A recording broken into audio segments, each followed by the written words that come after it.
And of course, my screen changed. Okay, this has been my week where just as I go to go live and play the intro, my screen jumps to another place. Here we go.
And welcome to another exciting episode of Writing Through the Unknown. It's been one of those days. I apologize for starting the wrong intro. It's joys of doing live shows. So with that being said, we will jump right into it. And I have with me a guest who I am so grateful to have on. We tried to have you on earlier and it just didn't work out, and so I'm glad we were able to have you on now, and I am so blessed, thankful, and appreciative to bring to the audience the one, the only, the amazing esoteric wizard Jim Edward Lucier. Oh, well, thank you. Thanks, Michael, for being on your. It's really great being on your show. Yeah, this is really good. Welcome to everybody, and namaste, as they say. I honor the spirit in you. Yes, namaste. So, for those who may be wondering why I called you like the esoteric wizard and all of that, could you give a brief background of who you are for the audience? Okay. Well, I guess wizard would be a little bit closer to expert. I don't want to say expert, but wizard would probably be okay. I guess I can start off talking about how the school started. Everything really started when I was in elementary school, and ever since far back as I can remember, maybe grade 3 or so, grade 4, I was always interested in the stars and planets and everything, and that carried on through elementary school, and I read every book on the paranormal there was in elementary school, and that carried into high school.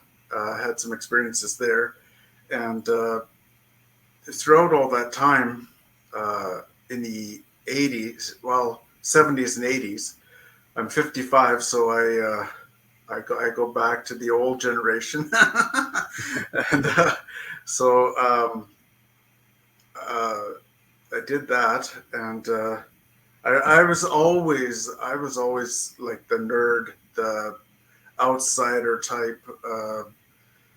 Always reading books on paranormal subjects and stuff, and in those days, a nerd didn't have like girlfriends or anything like that. That's something that didn't start until the Big Bang Theory came out. we were just out on the outside. But I totally can agree with that. Yeah. And so I've had a lot of what I would call uh, abduction, dream abduction type experiences. I was on a show one time, Spaced Out Radio with Dave Scott, and I he asked me if I was an experiencer, and I thought, what? They kind of blew me away because I didn't know I never thought of it like that before. And then started hearing other people talk about how they've had experiences that seemed like dreams. They weren't, it was like dreams. And so I thought, yeah, I've had a lot of dreams where in the dreams, I've had a lot of brain surgeries and back surgeries and things taken out and added in and all kinds of stuff. Uh, so I think that kind of may have set me up for the channeling that began probably, it didn't really start until about 89 when I was working at a grocery store. And prior to that, I had read quite a few books on channeling and other paranormal topics. But I decided, well, I'm going to try this channeling out, see what it's like, see if I can do it. And so I created what's called a psychomanteum or spirit room and started doing that for a while. And then all of a sudden, about 1989, I guess, 1990, I started getting all these downloads, like visions, blinding visions, while I was working anywhere, anytime. And these blinding visions were what I now call astro schematic. At first, I'd be running around at work, trying to find places to hide, so I could write all these things down on paper, all these visions, because they would stick in my mind until I wrote them down and drew them out. Over the years, I collected thousands of little pieces of paper, and it was it really interrupted my life quite a bit. Like it wasn't easy. It was like a VR virtual reality helmet finally, like suddenly just closing down on you, covering your eyes with another totally different vision. That's what it was like. And pardon me, we have a lot of smoke here from forest fires. um, so I had all these notes, millions, well not millions, sorry, thousands of notes, and I said to Spirit one day, "What am I supposed to do with all of this stuff?" And the idea of a mystery school came out, and I thought, well, I've heard of mystery schools, so maybe I should just try and put all of this stuff together and see what I come up with. And so as the years went on, I was putting more and more of the channeled writings that I was doing into books. And the books eventually all came out 2015 or so on Amazon Kindle. There's about 50, I have about 50 books on Amazon Kindle worldwide, all channeled materials. And so then I started a website back in 2001 or two, and it was terrible. It was the worst website you could ever imagine. It was just a plain black, white background with some text and stuff on it, and so I had that up for about 5 or 6 years, and then I had the money to build a better website, and so that's the website link you see now, and it was very difficult. I had to do a lot of channeling and a lot of asking my spirit guides and various beings that I was channeling to help me organize all this stuff. And over the years, the illustrations that you see behind me, there's only about 6 or 7 of them there. I call them templates. My mystery school has probably about 1,000 of them. This is only about 6 or 7 of them. These are the freebies. I let people view those. Because I've been on other podcasts and I've let people see these ones. So there, over the years, I realized they have three main functions. One is like an alien philosophy. It's like a philosophy of how they run their machines, how they run their technologies, what they think of the universe, how they think the universe is made. And then as time went on, I realized that they were more and more like astral schematics. And then as time went on, as I was reading more and more about cryptids, loved cryptids since I was a little kid. Bigfoot, Loch Ness Monster, you name it, everything. And I realized that these templates help explain how the cryptids in that are created, how they're formed, what genetic processes go into their formation, how do they fuse, mutate, and hybrid. And apparently the triangles have a lot to do with it. The paranormal triangles that encompass the globe have a lot to do with it, almost everything. And so yeah, there's about 1,000 of these things, and they're mixed. Each one is a mixture of a whole bunch of different what I call grand unifying field theories. That's mostly known in quantum mechanics and quantum theories, about a theory of everything that is supposed to tell the phenomenon, predict the phenomenon of everything. And like all forms of light and gravity and space and time and stuff like that. And so that was all done, and the website was done. And over the years, I've done. At first, this is going to sound incredible, but over the years, over the decades, I've probably accumulated about $7,000 trillion worth of successful premonitions. And how that came about was I've made successful premonitions of the GDPs of countries all over the world, months, years, sometimes ahead of time. And so if you take into factor, well, if these businesses had listened to what I had said was going to happen with their GDPs, could have made them billions or saved them billions and billions.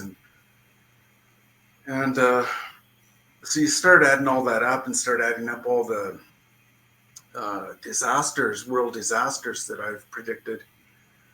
Saw earthquakes, volcanoes, hurricanes, so on, so forth, and so forth, and so on. It starts to add up quite a bit. I explain a lot of that on my website. It's there. And that's the thing about everything that I'm saying, is that I have a lot of substantial evidence to back up what I'm saying. If you see my website, there's the successful premonitions list. There's about 15 different lists that go back to about 2005. And I made many of these predictions on what's called a live journal. It's my live journal called Metatron's Messages. And on there's many of the predictions that I had made and later came true.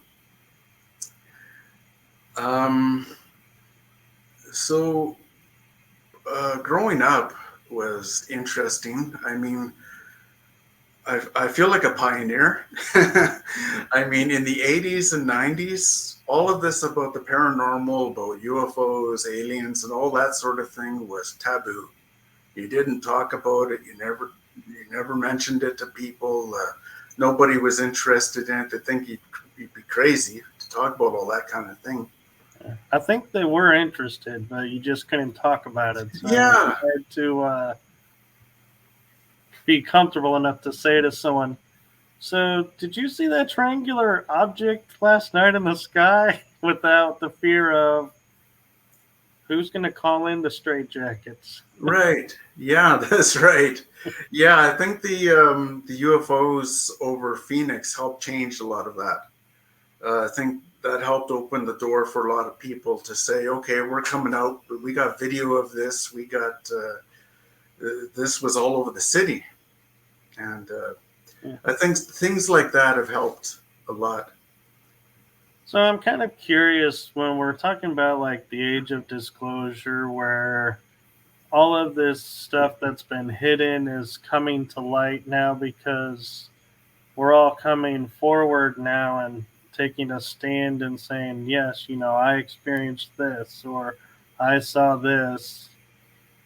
Do you feel like the Phoenix lights, maybe that those UFOs purposefully came in and said, hey, we're going to be the catalyst that starts you guys on this disclosure movement and bringing you into the age of awakening? Or do you think it was always there, but that was what kind of morphed everyone's mind to saying, oh, hey, we can talk about this?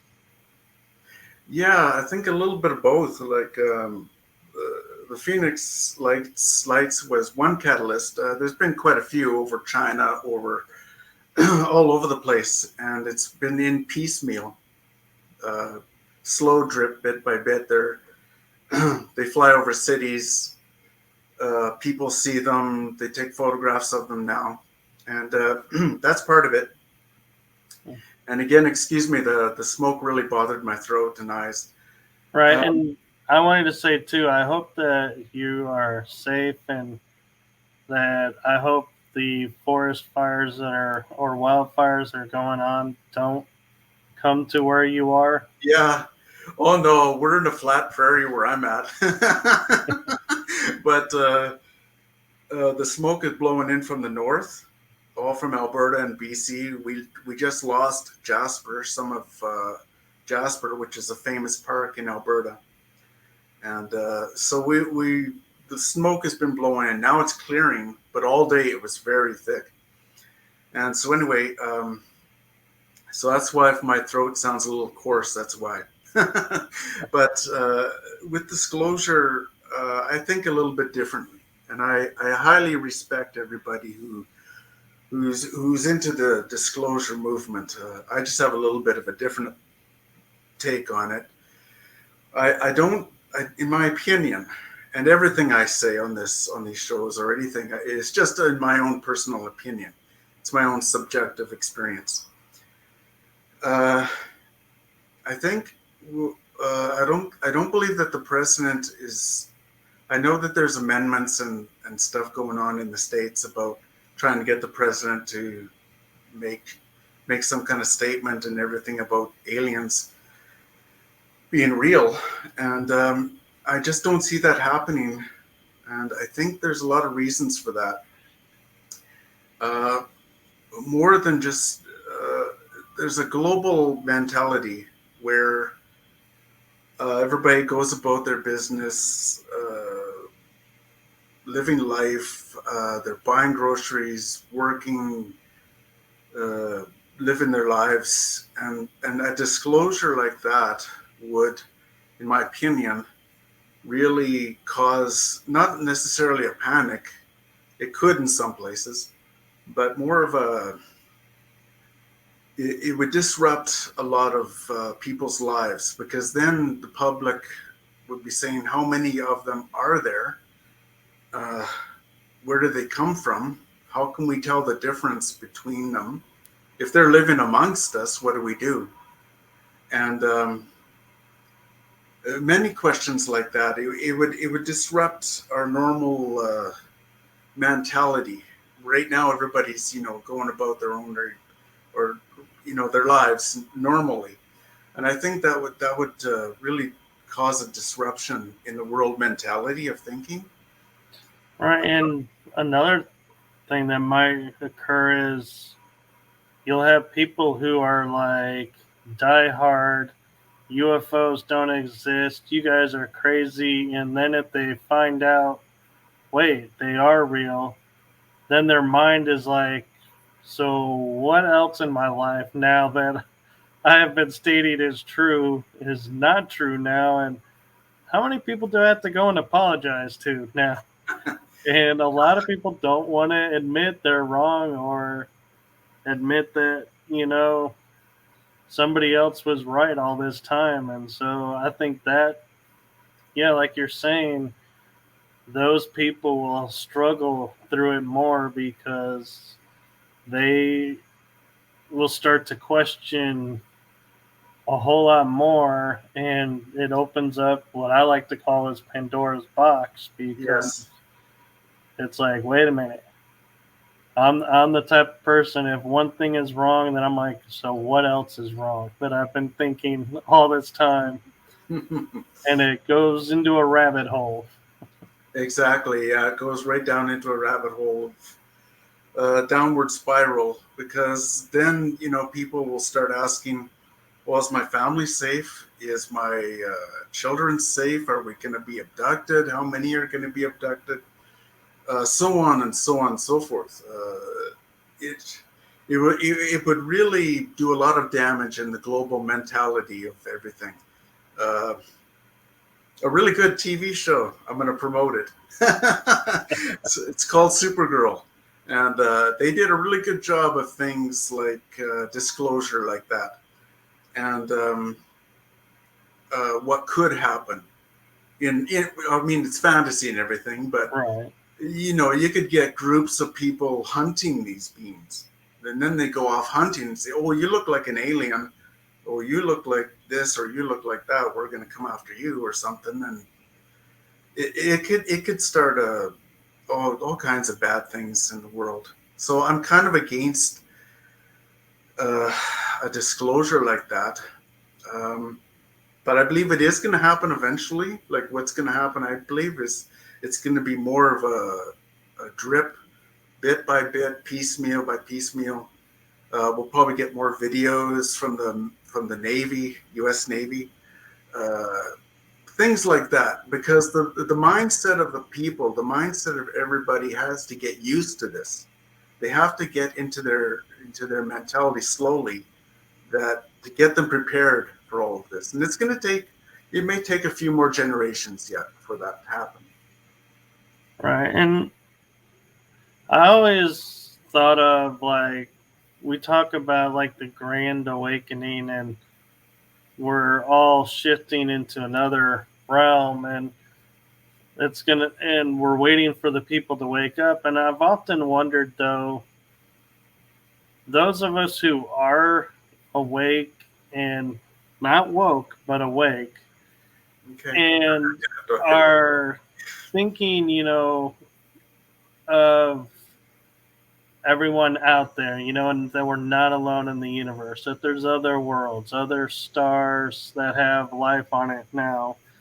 And if we're not already at another level because we've accepted that we've had the disclosure, but because there are those around that haven't had it yet, we can't just, like, we choose not to just disappear and be like off on this plane or this level or this dimension, because like you're saying, that would cause mass hysteria amongst everyone, and they may misinterpret it and go, oh my god, it's the rapture. And it's like, no, it's not. Yeah, that's Getting in, not the rapture.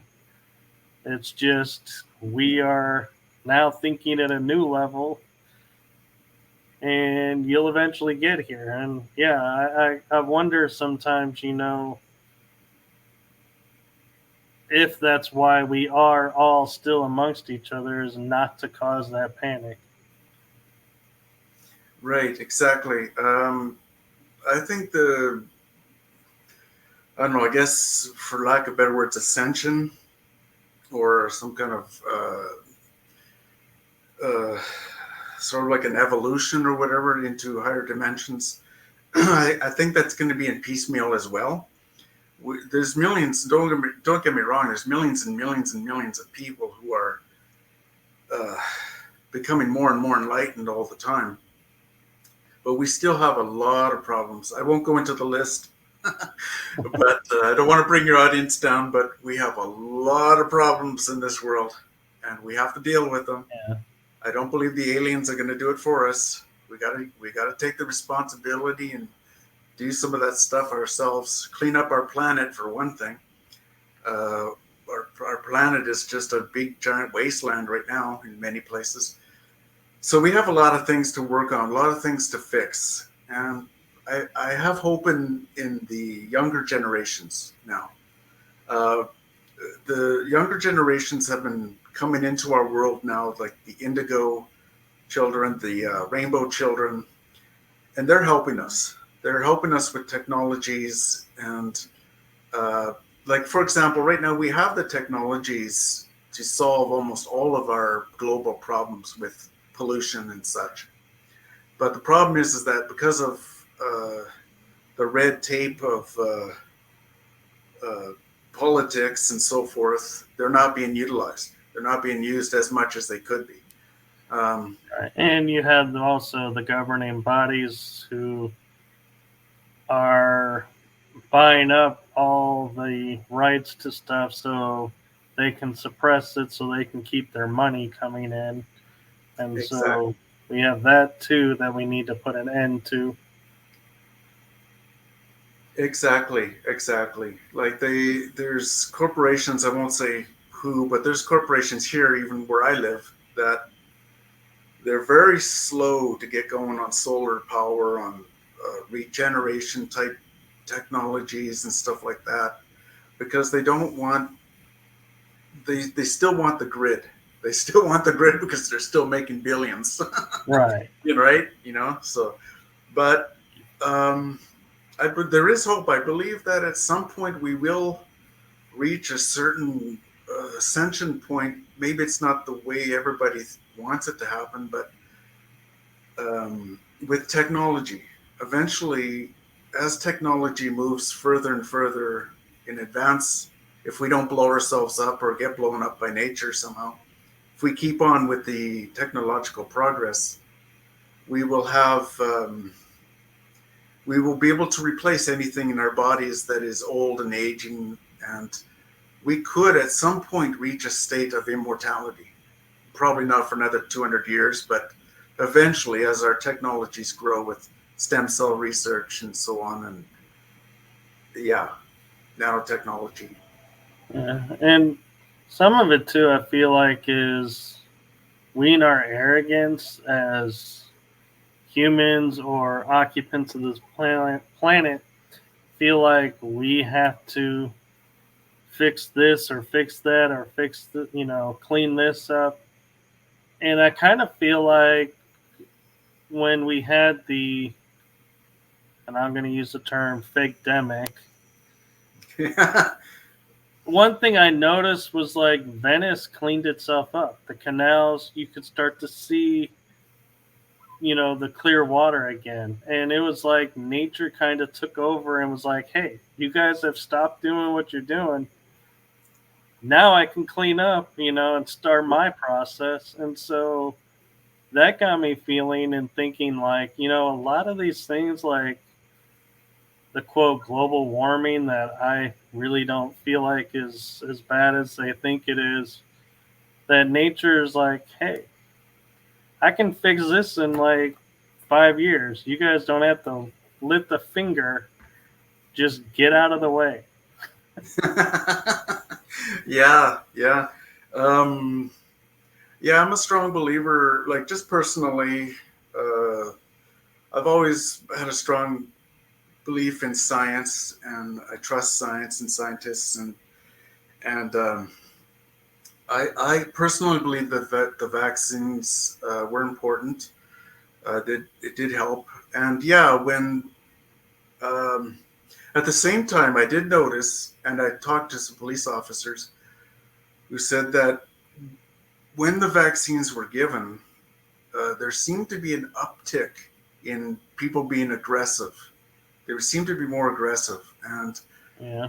perhaps that was some kind of side effect from it. I don't know, or if it was just the stress of being locked up for so long, or what it was. But that was an interesting thing to note. Um, I think yeah, I have a strong belief in the scientific method. Like, I mean, everything I'm saying, I ask your audience to investigate it for themselves. I got my live journal blogs, I got my website, I got my Facebook timeline, I got all this, I got lots of books online. So please just don't take my word for it. Please investigate. Always have an open mind. Always question. Right. Do your own research is the Yes, bottom line. yes, yes. Always, especially in the world of the paranormal, especially nowadays. I've been reading books on the paranormal since I was a kid. And like I said, growing up, it was a taboo type thing. And uh, so I I did my own research. I went, okay, this channel book says this. I'm gonna go look at science and see what they say. You know, go back and forth comparison. Yeah. Right. So I'm kind of curious, and I'm kind of wanting to pivot a little bit in what we're talking about because it's something unique, and I think the audience would really be interested in hearing. And I don't know if you've ever been asked this, but how do you sit down and say, okay, guides, you've told me you want me to make a mystery school. So, how do you sit down and go, okay, so here's what I need to do to create this and implement it? What went into doing all of that? Because that just blows my mind that you actually founded and created a mystery school. Okay. Well, putting together example these templates. All the other templates I have they're on flash drives and discs and stuff like that. These are just the show ones. Um, what happened was when I was channeling, it was like almost like a constant flow. I would start seeing where this part of the astral schematics should fit over here, and this should fit into this. It was like puzzle. It was like putting together puzzles throughout the whole time. It was like puzzle piecing together. And the amazing thing about the templates and stuff is that I don't have that great of an education. I have about a grade 11 academic education. And with math, it's even worse, much worse. And so I guess my gift in understanding quantum theory was that I have what they call a higher than above average IQ in spatial reasoning. But everything else, like math, spelling, all that sort of stuff, I'm not very good at all. So the spatial reasoning really helped with seeing all the different pictures that I had drawn down and piecing them all together so that they make sense. Right. And I'm just in my mind I'm curious, and I know you're, putting all this together and everything, but it's like you, I go and I research things, and like Thoth had a mystery school, and it was through his tablets, and we think of, okay, he's a divine being, so he's come to deliver information to us, so okay, and select people would follow and do that.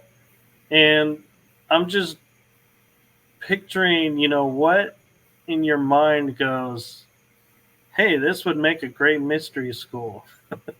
Yeah.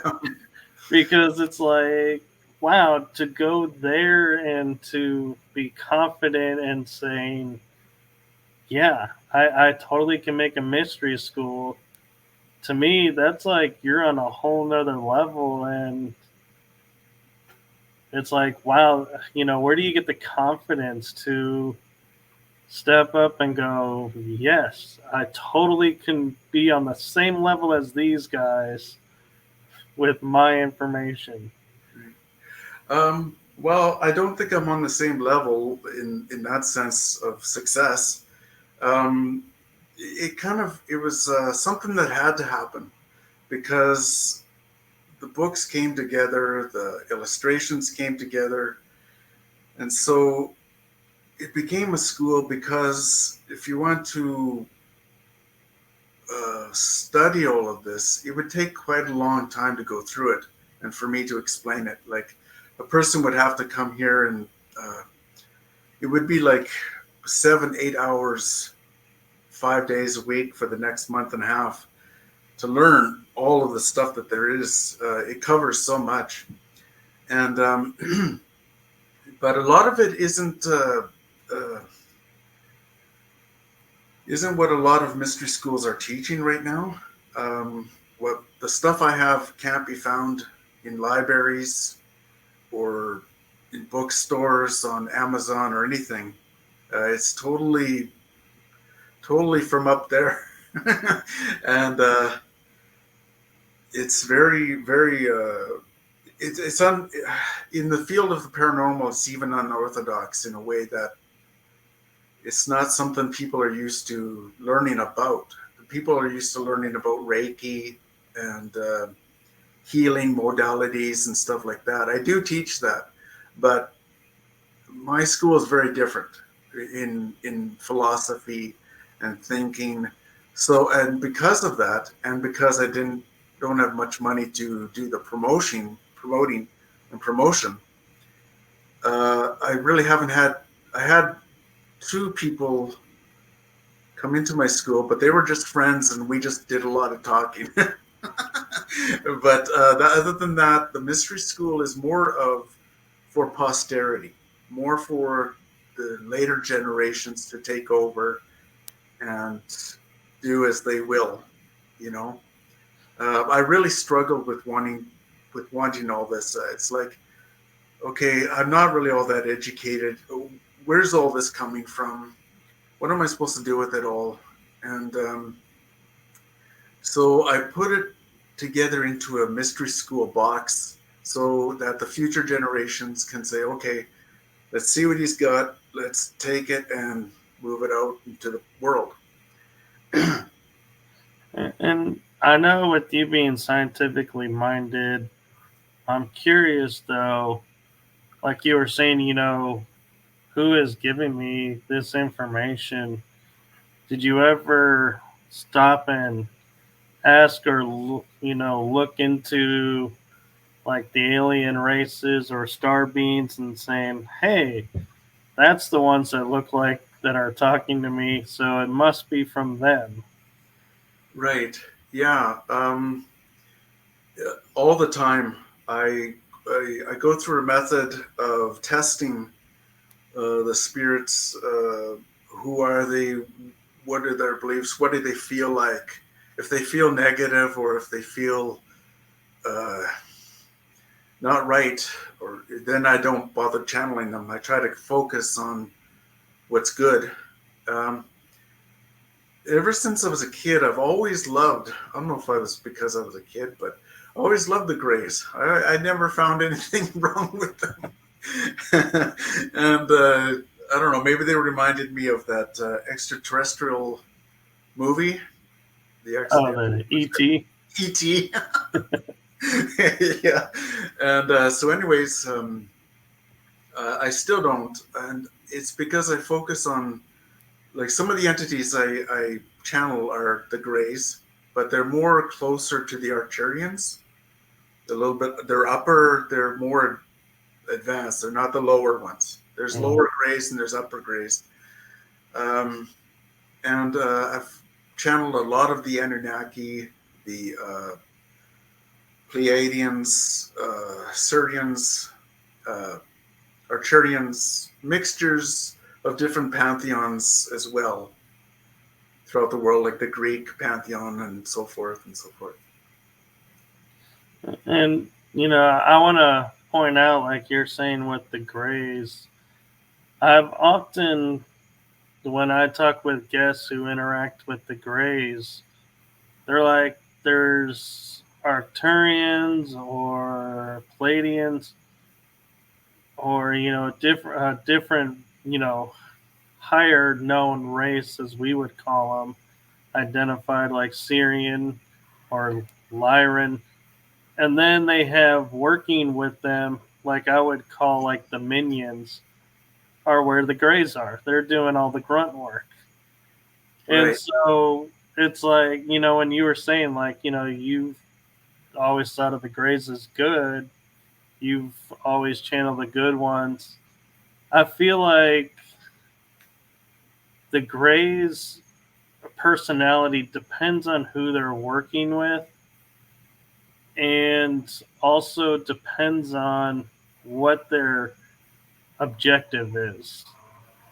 And so, like we're discovering, there's bad reptilians, good reptilians. There's bad Andromedans, good Andromedans. It all depends on what their mission, so to speak, is. And so I like how you pointed that out about the Greys, because a lot of people overlook the Greys and just make them all one.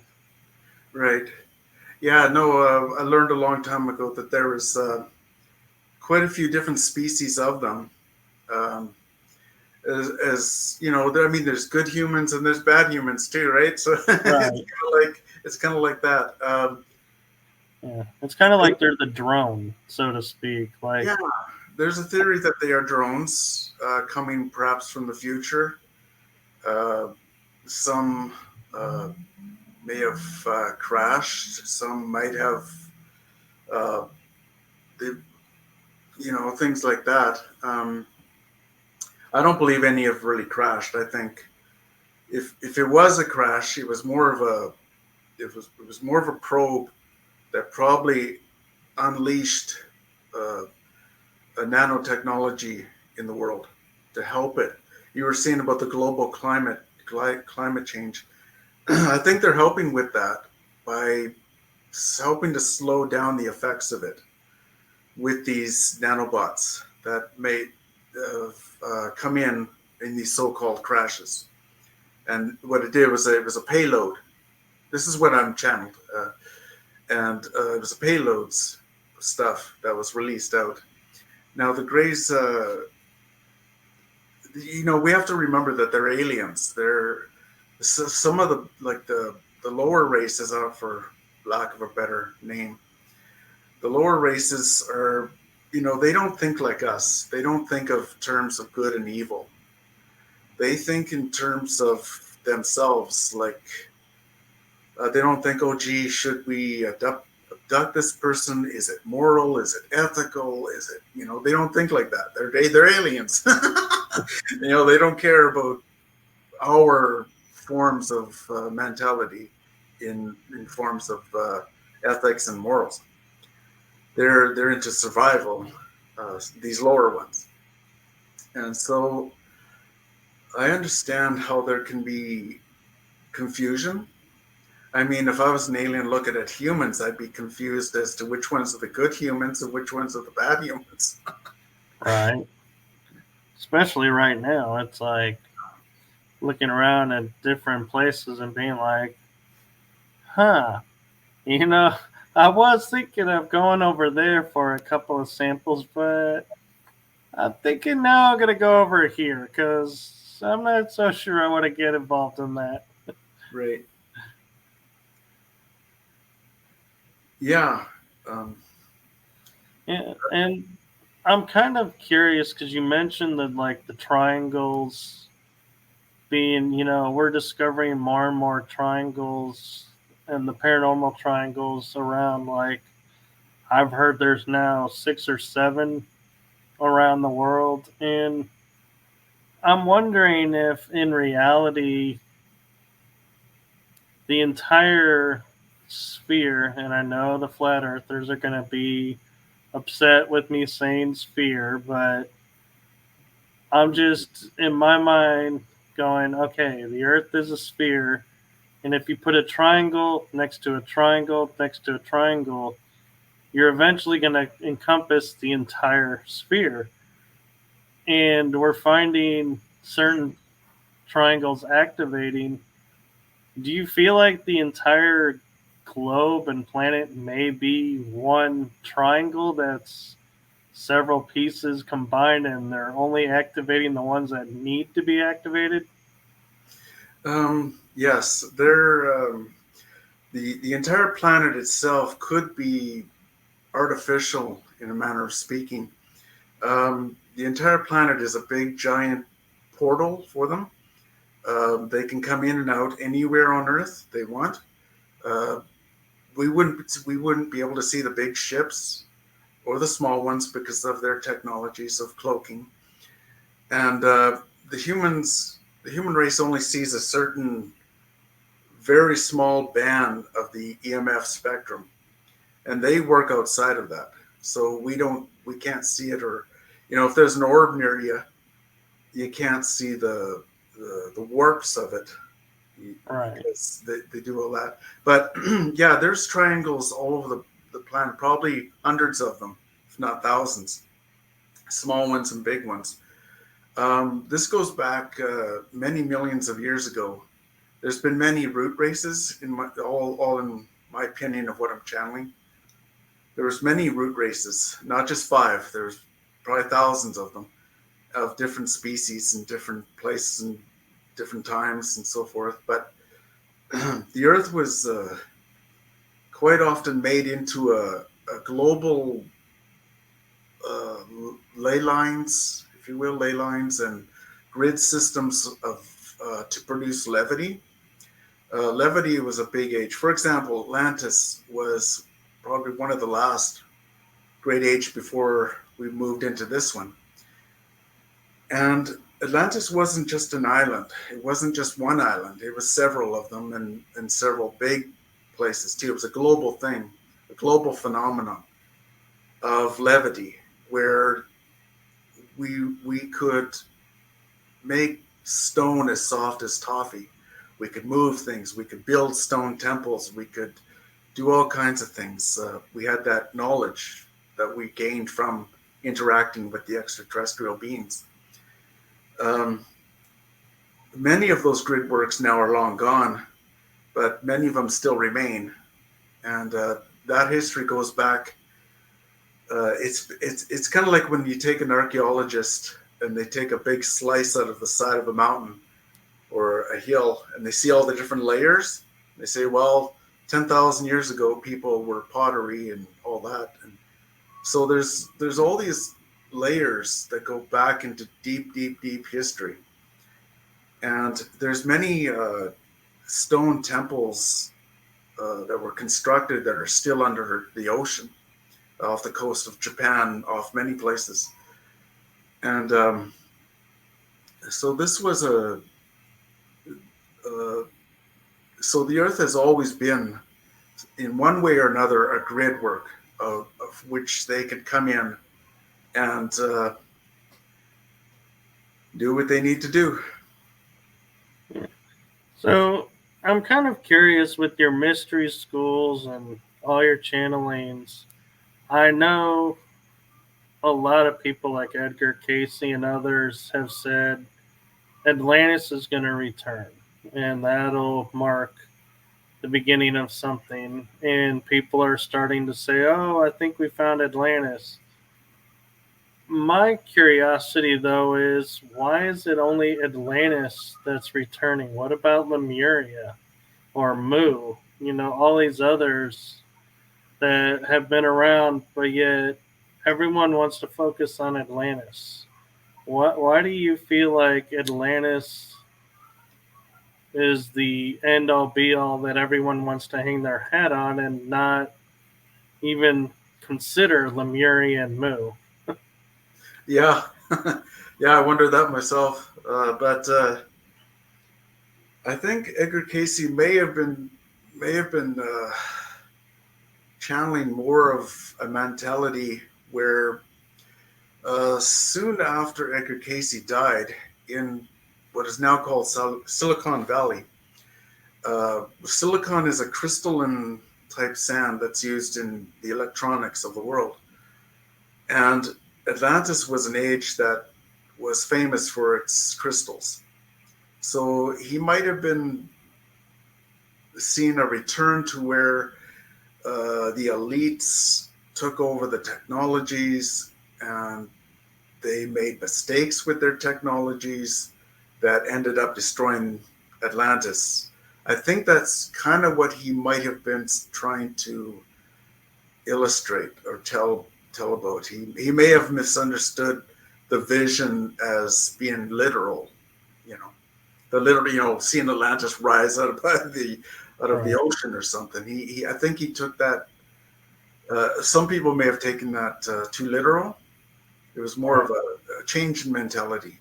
Right. Because I don't think Edgar ever actually said it's going to rise up and form. He just said Atlantis would return. Right. And so, yeah, I think people have a tendency to stick their translation into stuff, and then people hear that and take it off and run with it. And it's like, no, that's not actually what was said, but now it's what everybody thinks. Right. Yeah. Yeah. There was many ages, like you said, Mu, Lemuria, Hyperborea. Um, there was many ages that going back. In some of the ages, like for example, the I was shown a vision one time of plains as big as like Saskatchewan, huge provinces of wheat fields and crops and stuff. And then you see these pyramid like Aztec like structures building up, and then the ships would come down and the people would trade with them.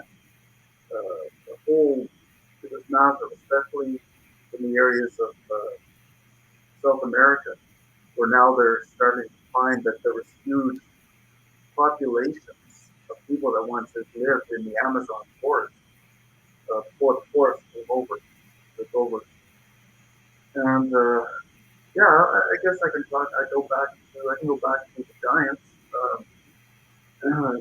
The giants are in there with Nephilim, sometimes called the Elohim, and they get that confused.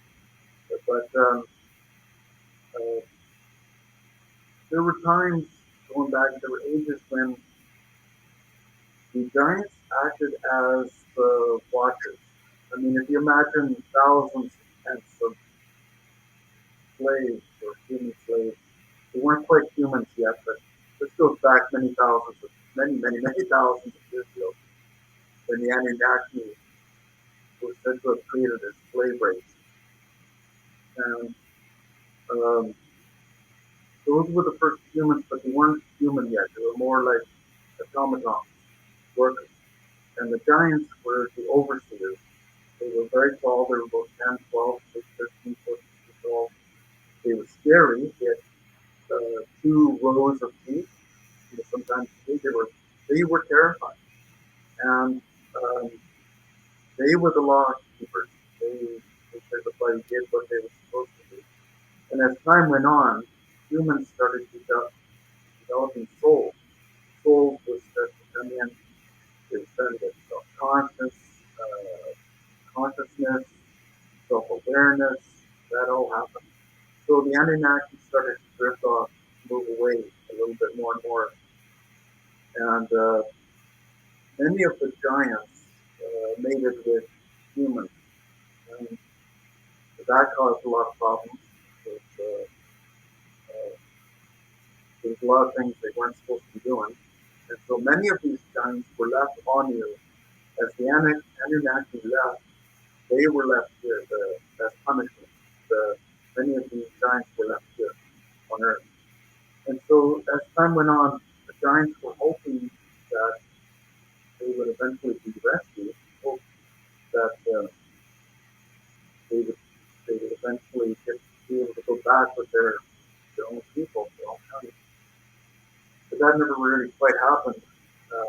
So they built stone circles all over the world, massive stone structures. And these stone structures, the stone one best example would be, of course, Stonehenge, but there's all over the world there's stone taken, and they're astronomically aligned to the stars and planets and that. And that's because they were time pieces. They were the giants were hoping that at some point in time, and they were counting down and hoping that at some point the Anunnaki would return and help them and take them back up. But that for the most part, that didn't happen. Right. And so then what? Oh, sorry. Oh, I was saying you're right. I agree. Oh, yeah. And then what happened was, in theory, from what I've been channeling, uh, the humans began to kill them off more and more. There was a lot of wars between the human races and the giants, and eventually the giants lost. California is supposed to be a very big place where there were many giants at one time. Jordan is another big place. Right, with Petra. Yeah, Petra. Yeah, and I'm kind of curious, as we're talking about like civilizations returning or sites possibly returning, or in other words, not necessarily returning, but maybe like found in essence, so they'd be returning to maps and stuff. But I wonder, when we hear of like the bird tribes and or the avians,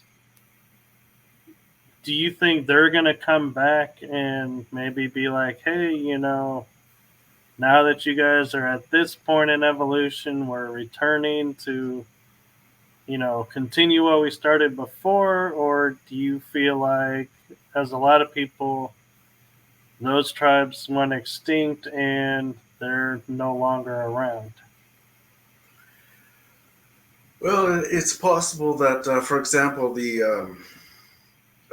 Anasazi of Arizona area, they more or less kind of disappeared, much like the Mayans and these other tribes you mentioned. And I think many of them, not all of them, but quite a few of them were probably taken by the extraterrestrials. And given their their DNA structures, I think have been started to be put back into us over the past few thousand generations. It's slowly being reintroduced back into us through the abductions, through the implants and so forth like that. So I think they are returning, but in a different way, in a more genetic way. Right. And I'm kind of curious. I proposed this thought with another guest, is like, for example, the Vatican went in and destroyed or removed the pantheon of gods from Rome and replaced the statues. And in Greece, the statues have been disappeared or destroyed of the gods. And a lot of, even in South America or Central America and the North America, there's a common thread of any iconography or statue of the gods is all artist renderings, because most have been destroyed or are in private collections not to be seen by public. Vatican. But I was wondering if it's because in reality, like we talk about the Anunnaki and how prevalent they were everywhere. Right. If the gods of, say, Greece and Rome and Mexico, if you saw the statues and went, why do all of these gods have the same face?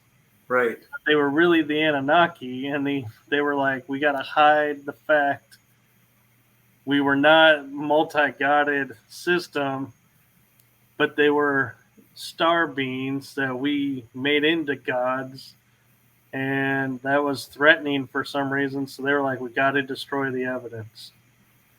Right, I agree. Yeah, like Zachariah Sitchin really got into that with some of his books, where he was saying the number of 12.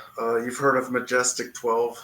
Well, he Right. kind of borrowed that from the idea that there was 12 major Norse gods, 12 major Greek gods, 12 major gods of the Babylonians and Rome and so forth, and all over the world. And so Yeah. everybody's always asking why 12, and that was the Anunnaki. Yeah. And And so, we're starting to find out that even deeper is the 12 tribes of man. right, yes, yeah. There's the 12 tribes.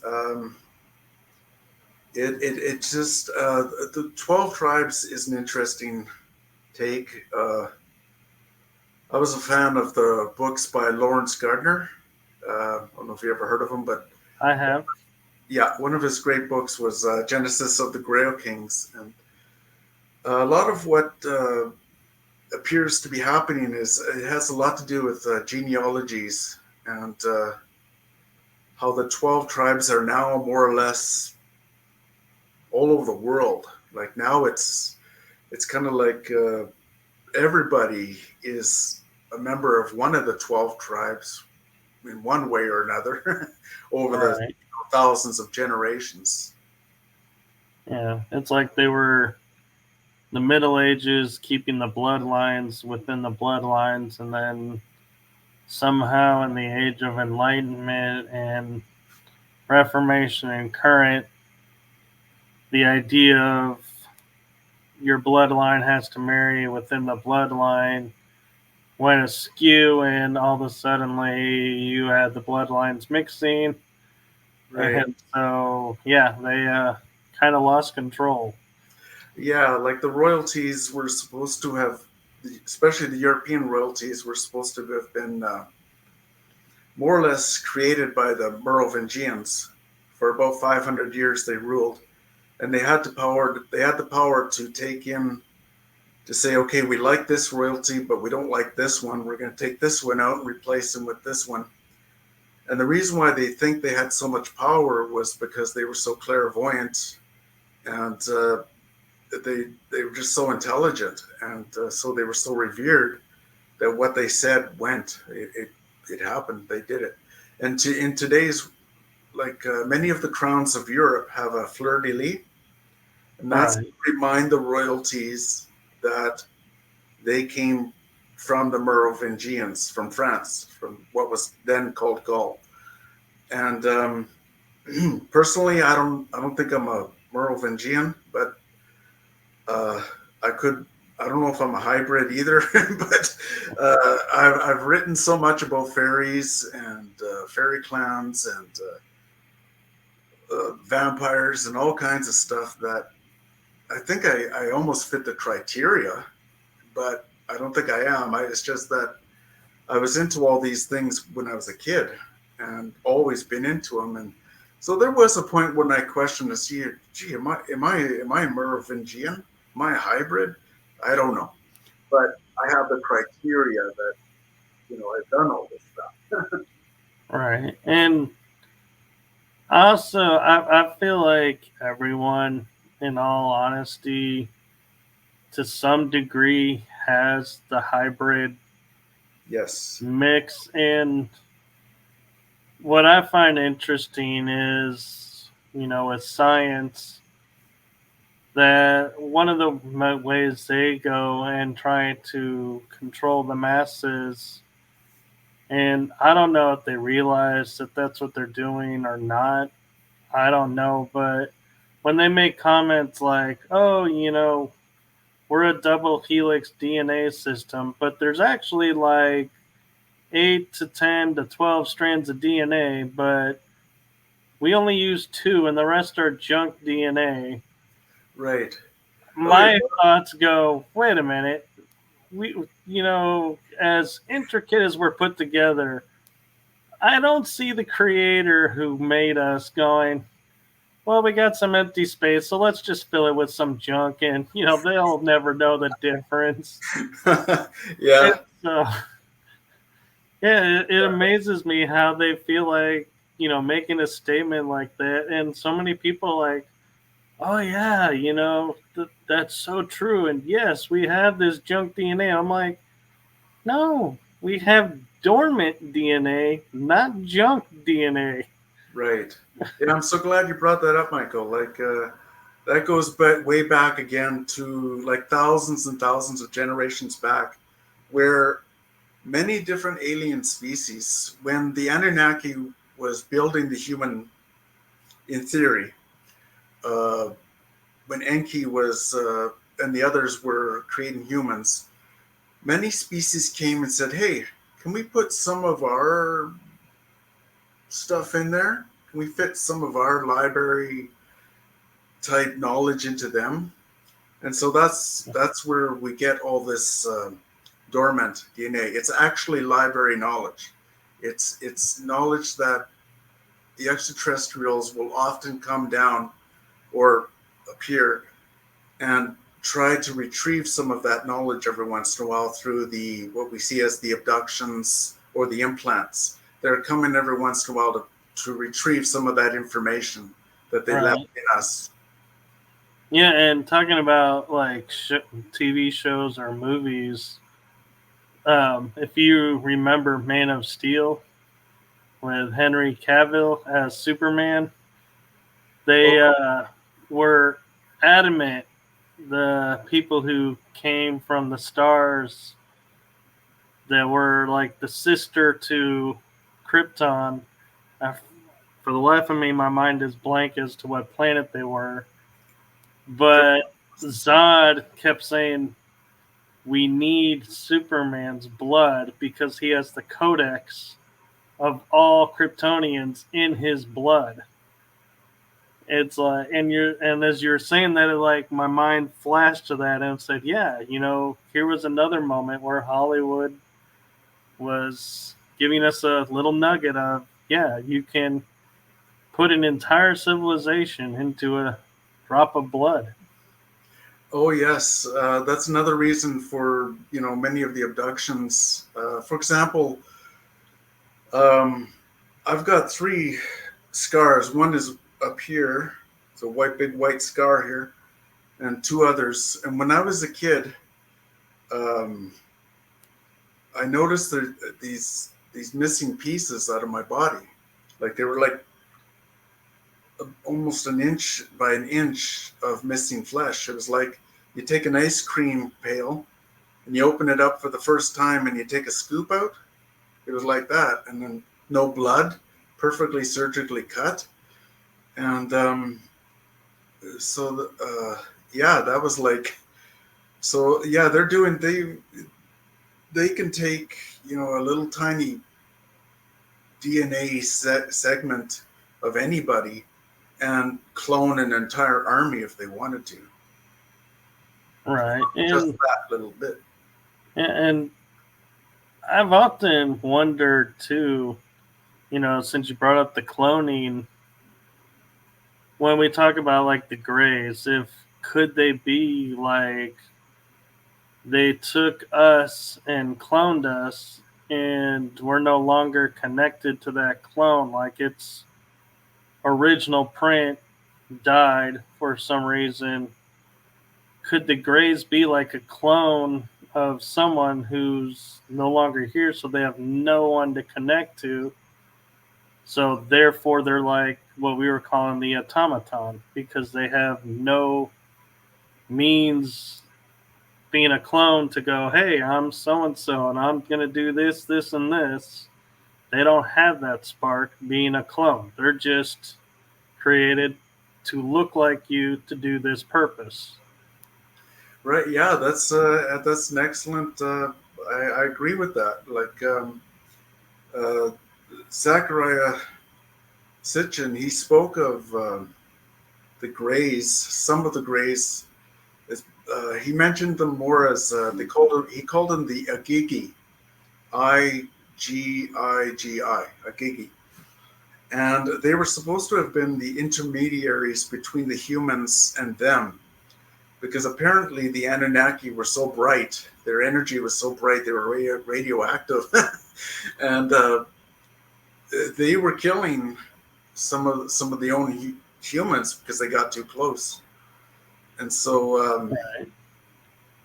Which, if we look at history, what is the one thing about the Ark of the Covenant? You had to wear special garb to approach it, because if you didn't, the radiation would kill you. right.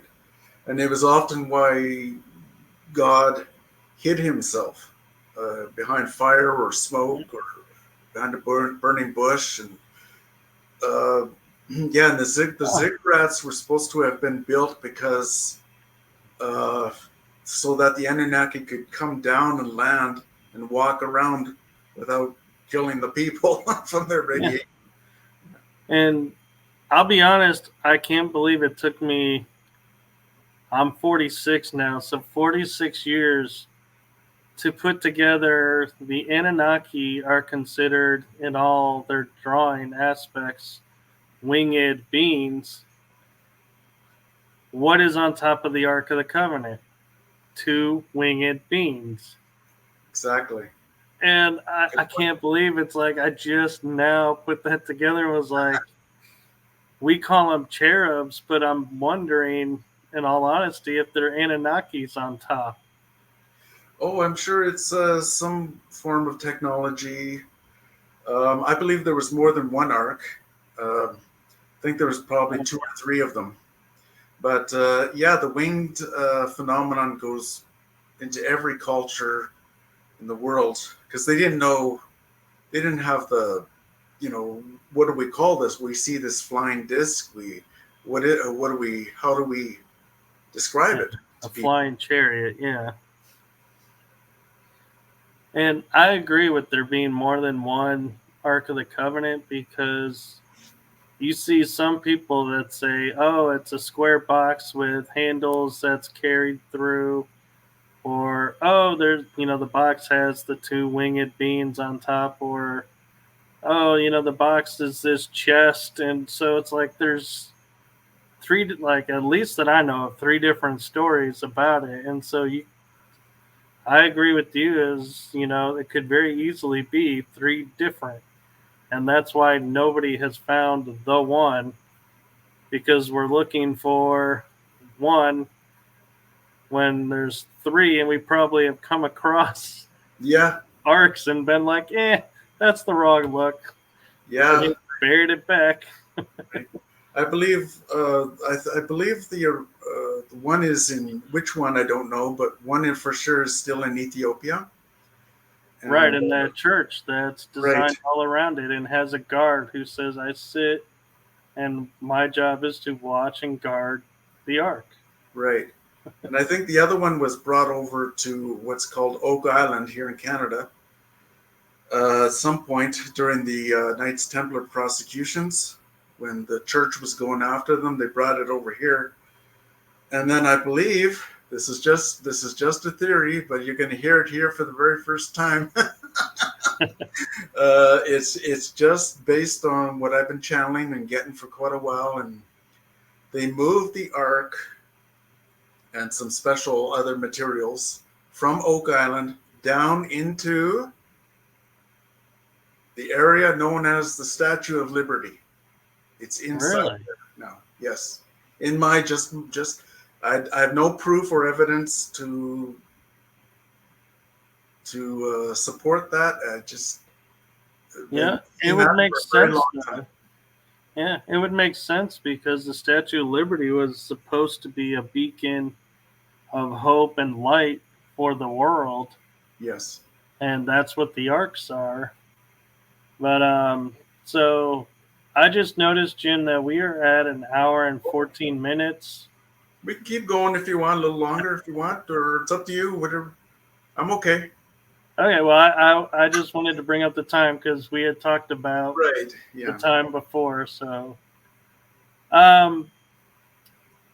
what are your thoughts of when we talk about UFOs and the aliens, do you feel like they're all from different stars out in the universe, or do you feel like some are from the quote inner Earth or hollow Earth area under the sea? And my other question too is, do you feel like we're all going to get access to those tunnels underground that allow us to transport, like, say, North America to Europe in 5 hours instead of these long flights? That's possible. Perhaps that in the near or far future, that could be part of the disclosure, saying, we were far more technologically advanced than what people thought we were 10,000 years ago or something. Yeah, and there's theories that perhaps the governments are working with the extraterrestrials in these areas. Uh, but I personally, I don't think so, because they could be, but um, it's difficult to explain. The aliens are. I don't think they're okay. Going back to when Eisenhower was said to have met with the aliens in the 50s. I Right, think, Valiant Thor. yeah, I think the aliens more or less said, "Give us back the stuff that belongs to us, and we won't start a war or anything like that." I think if they are working with our governments, it's very, very limited, because they don't really need our permission to have. They said that some kind of deal was made between the Greys and the Valiant Thor, or whoever, and many other beings, but they have the technology to do what they want anyways, regardless of whether or not we make a contract with them.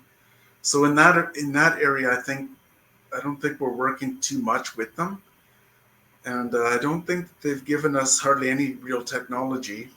And if we did find any crash landing somewhere, or dug up some alien craft somewhere, I don't think they would not want us to have that, because right away, obviously, we would turn it into, how can we use this as a weapon? Right. It's just human nature. Um, yeah, not Right. sure. And It's all so entwined, it is. And I wonder now, thinking about something, is when we talk about the ability of, say, bilocating, where we're in two, like a spirit of ourselves is in one location while we're in another location. Do you feel that that is us accessing the quantum field? And because of quantum entanglements, we can actually be actually in two places at the same time without causing like harm to each other? Well, in quantum theory, for sure, it's very much a possibility. There's up to 16 different dimensions in the quantum realm. We only more or less function on four. The basic, like uh, width, length, time, and depth. Time, space being the same dimension. So yeah, it's very possible, and I do believe that there are parallel Earths. Um, Sometimes they seep in through what's known as conspiracy theories. For example, when JFK got shot, there was many theories about different people having done it for different reasons. And what Right. could have happened is, at that point, at that junction, the Earth kind of splintered into different parallel Earths, where one person was from Cuba. One guy was an American CIA agent. One guy was Mafia. right, yeah, and they all kind of converged there. And I think that's happened quite a few times over, uh, especially recently over the past 50, 60 years, where we're getting this line 9/11 again. It was this, it was that. People were warned ahead of time that this was going to happen. All these theories. There's focal points of where these conspiracy theories come from, and I think they're junctions where these parallel worlds have connected and then come about. And I think the main reason for that is because we're now coming out of what's called the age of Pisces, and we're moving into the age of Aquarius. And so you got these two circles, two intersecting circles, pushing against each other as they move apart. And as they're moving apart, the splinters of different kinds of parallel Earths are coming up.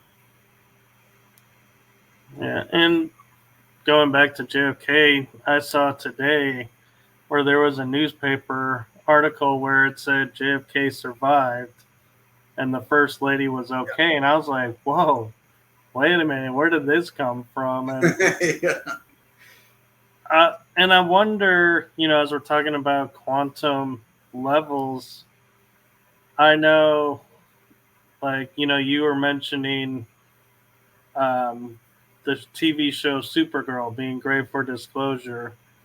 I don't know if you saw the Legends of Tomorrow, I believe is what it was called, where they were time traveling and fixing the timelines from people who were trying to alter the timeline. Well, one of the things that they were talking about is there are fixed points where, like, they try to save someone's life, but they always end up dying in this moment, in this spot. And finally, this like being comes out and says, "You guys are trying to break a fixed point."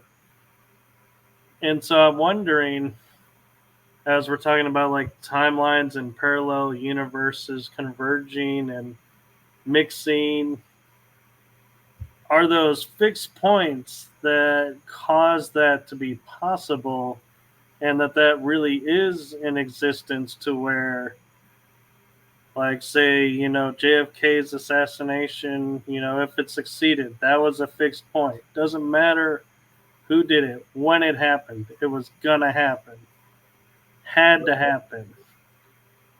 Yes. So, Yes. so you feel like there are, on quantum levels, fixed points of events that has to occur for other things to happen. Yes. Exactly. Uh, yeah, you said it really well. That's exactly what's happening. Is because the two ages, each age lasts for about 12 to 13,000 years. Some people say 5,000. Some people say 3,000. The exact number isn't quite known. But as the two are separating, uh, Pisces and Aquarius, these splinters have to come up. It's kind of like interference fields, where you drop a rock into a calm lake and you see all the ripples all merging together. It's all very much like that. And yeah, there are these points where it's had to happen. Um, but we are in a specialized continuum based on certain realities where a couple of books were written about this called the Fourth and the Fifth Agreement. I can't remember the author's name because it's Mexican or something like that, and I can't pronounce it. Luis Miguel Ruiz, I think. Yeah, I think so. Yeah, so we're kind of in that. We have a common agreement that light is light, gravity is gravity, this is that, and that's that, and everything's that, and this that. But every once in a while, you get the splinter come up, and get a whole rash of different conspiracy theories surrounding that. And in theory, in quantum theory, every conspiracy theory could be correct. in the parallel universe spectrum. It's just that we need to focus on the continuum we're in now, and so we don't lose focus into all these other realms. And if I might say so, I'm not a big person on conspiracy theories. A friend of mine was very much into them, and she told me every conspiracy theory you could ever possibly imagine. And I found that most of them were leading to anti-Semitism, and I didn't like that, so I kind of dropped out of that kind of idea. Um, there was a time for about 300 years where the Jewish people did control all the banks of the world, but Right. that ended like over 100, almost 200 years ago, where now the so-called cabal or the Illuminati are, there's millions and millions and millions of multi billionaires of every culture, every faith, every nationality. So the idea of this certain families controlling everything, I don't see that. Just that's just my take. Right. And I understand that. And I'm kind of something popped in my head as we were talking about, the splintering and the timelines and everything. And I was wondering when you have cases of like people who have disappeared and then decades later reappear as they were back then, could that be they're actually from another timeline appearing here where we think, oh my God, these people are back, and that's why they have a hard time adjusting to being here because this isn't their actual reality, that somehow they crossed over. And in which case, a second part to that is, do you think, like, for example, my father passed away last year. Oh, my condolences. Thank you. If on a parallel timeline, he's still around, can he jump to this timeline, and he be able to function and know all of us, or would he be like a complete stranger? When a person, from what I understand in metaphysics, when a person passes away, their spirit is released. There's about, I forgot how many pounds lighter or heavier I think they become. The body becomes heavier, or is it lighter? Anyway, the spirit is released. Yeah, their energy becomes lighter, but their body mass becomes heavier. Right. Okay, that's it. Yeah. And the spirit is made of dimensions far superior to anything we're functioning in today's world. So yes, they can appear to people. They often like to appear to people or somehow touch them on the shoulder, on the head, or something to let them know that they are existing. They still do exist. Um, they can travel where there's no limits. We have space time here, so we're kind of stuck in one spot for a while until Yeah. it takes us a while to get from one place to another. But to them, there's timelessness. They can appear. They can go wherever they wish. There's nothing really to stop them, in my opinion. Yeah. Do you feel like time that we made it more man-made, and so that's why our time is so quirky and screwed up, and we struggle so with it? And the reason I say we construct it is I look at daylight savings.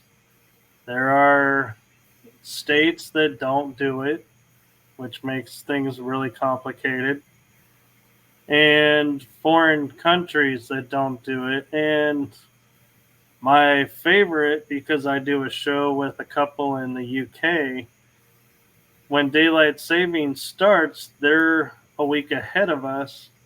But when it ends, they're like 3 weeks behind us. And I'm like, wait, this is not natural. And then I came across an area in Canada where it's like if you go, okay, it's 7 o'clock Central Time. Well, it's 8:30 their time. They put a half hour into it, and I'm like, wait, how can time be natural when we have so many different rules about time? Yeah, there's natural time called circadian time, which is built into our DNA, our genetics, and then there's the time we've created, like you said, and yeah, we really it's a mess. It goes counter to the circadian rhythms, and that's why a lot of people have problems with it. But time, I believe, is real and does exist only because of what's called measurement. For example, from here to the wall is a certain amount of measure, and it takes a certain amount of time to get there. So time is a dimension; it does exist, Right, but in the quantum realm, it's totally different. It's totally all bundled up into very different spectrums. right.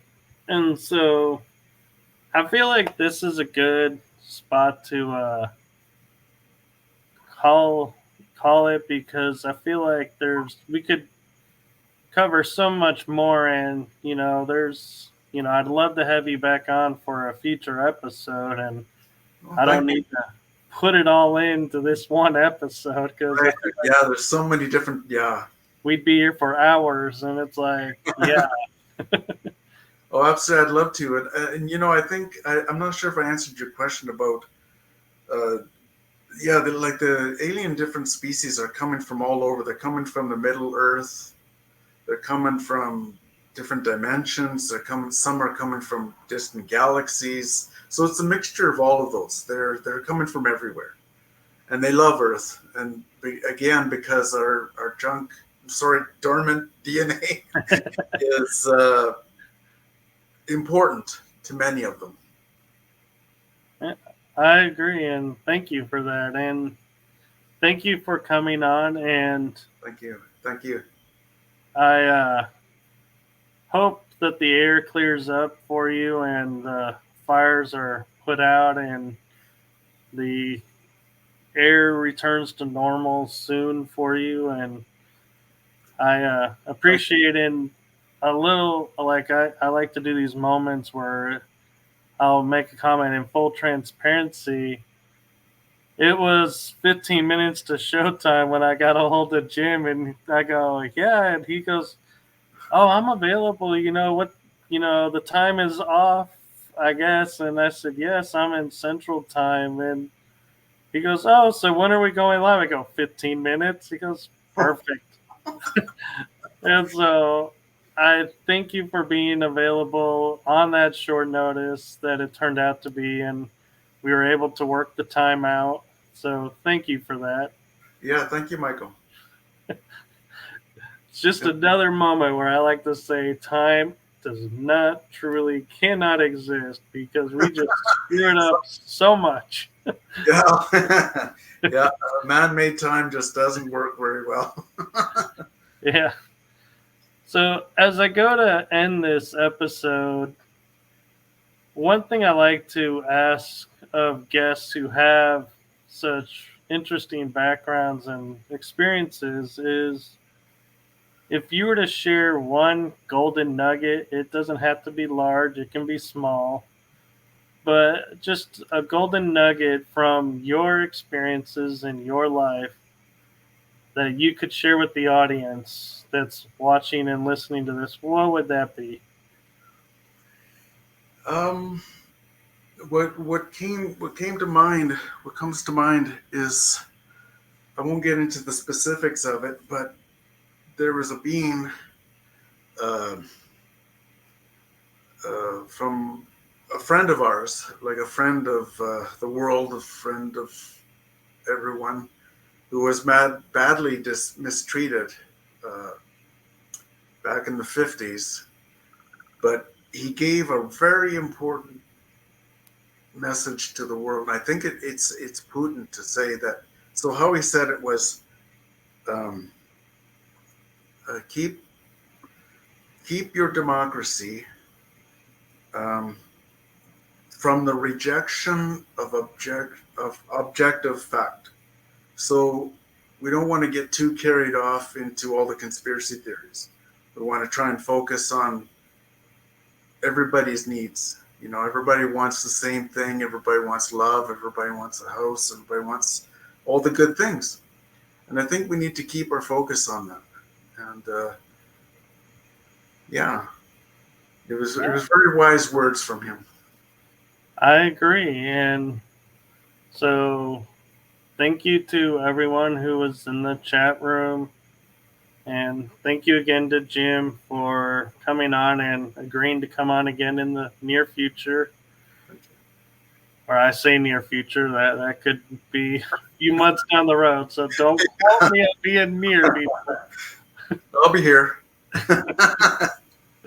But wherever you are in the world, make it a blessed day, evening, afternoon, morning, or if you're asleep, have sweet dreams. And as I like to say, fill each day with love and joy. And as you know, to add what Jim says, you know, when you're finding yourself struggling a little bit, take a step back and focus on the positives that you want out of life, the love, the house if you're wanting a house, and just focus on having those things and see if that brightens your day and helps calm the stress and bring serenity back into the world, because we need more serenity in the world.